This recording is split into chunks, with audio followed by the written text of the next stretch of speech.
مسلم league نون نے اپنا انتخابی منشور پیش کر دیا ہے۔ قائد مسلم لیگ نون نواز شریف نے لاہور میں خصوصی تقریب کے دوران پارٹی منشور پیش کیا۔ منشور کا عنوان پاکستان کو سچے منشور سے نواز دو رکھا گیا ہے۔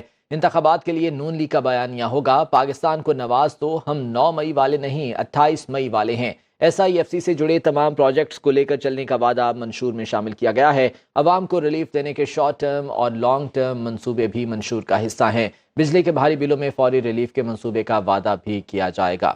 بیورو چیف لاہور طارق غوری ہمارے ساتھ موجود ہیں، ان سے اس بارے میں مزید جان لیتے ہیں۔ طارق غوری، بتائے گا اس منشور کے حوالے سے اہم اور چیدہ نکات کیا سامنے آئے ہیں؟ جی بالکل، حکومت ملنے پر نون لیگ کا ایکشن پلان بھی سامنے آ گیا۔ مسلم لیگ نون نے منشور کو عنوان دیا ہے پاکستان کو نواز دو، جس میں خود ایک بیانیہ چھپا ہے کہ مسلم لیگ نون کی طرف سے نواز شریف ہی ملک کے موجودہ بحرانوں سے نکال سکتے ہیں۔ اس کے ساتھ مسلم لیگ نون کی طرف سے ایک نیا سیاسی بیانیہ بھی دیا گیا ہے، جس میں کہا جا رہا ہے کہ ہم 9 مئی والے نہیں بلکہ 28 مئی والے ہیں۔ مسلم لیگ نون نے مہنگائی کا خاتمہ، معاشی انقلاب، صحت اور تعلیمی اصلاحات کو اپنے منشور کا خصوصی حصہ بنایا ہے۔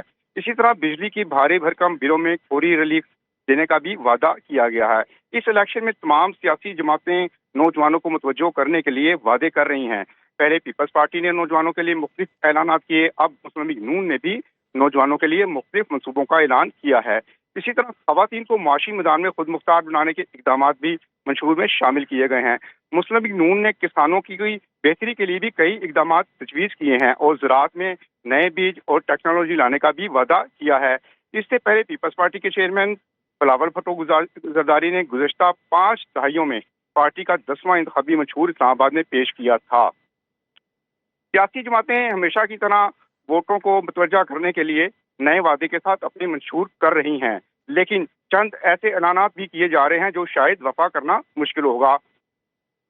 جیسے کہ بلاول بھٹو نے کسانوں کی حمایت حاصل کرنے کی کوشش میں کاشتکاروں کو سبسڈی کی بات کی ہے اور وعدہ کیا ہے کہ یوریا کھاد کی قیمت 500 روپے سے DAP قیمت 1200 روپے ہوگی، لیکن عملی طور پر ایسا ممکن نہ ہو سکے گا۔ اس طرح پیپلز پارٹی نے ٹروتھ ایکشن ریکنسیلیشن کمیشن کے قیام کا وعدہ کیا ٹھیک ہے، کئی جس کا اہم چیزیں اس میں جو ہے وہ سامنے آئی ہیں۔ طارق غوری ساتھ ہی رہیے گا۔ شہباز میاں صاحب ہمارے ساتھ موجود ہیں، سینئر اینالسٹ ہیں۔ شہباز میاں صاحب، آپ بھی اس تقریب میں موجود تھے جب یہ منشور پیش کیا گیا۔ جو چیزیں اس میں سامنے آئی ہیں، آپ کے خیال میں وہ کتنی حقیقت پسندانہ ہیں؟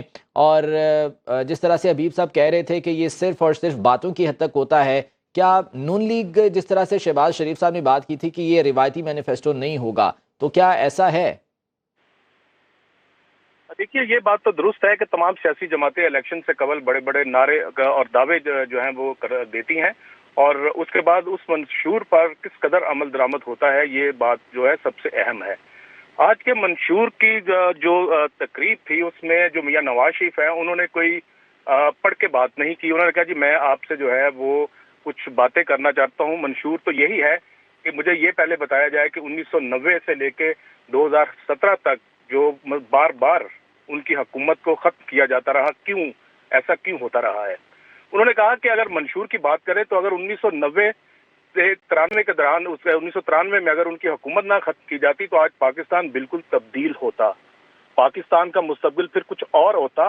آج یہ اندھیروں کا پاکستان نہ ہوتا اگر انہیں بار بار ان کی حکومت کو ختم نہ کیا جاتا رہا۔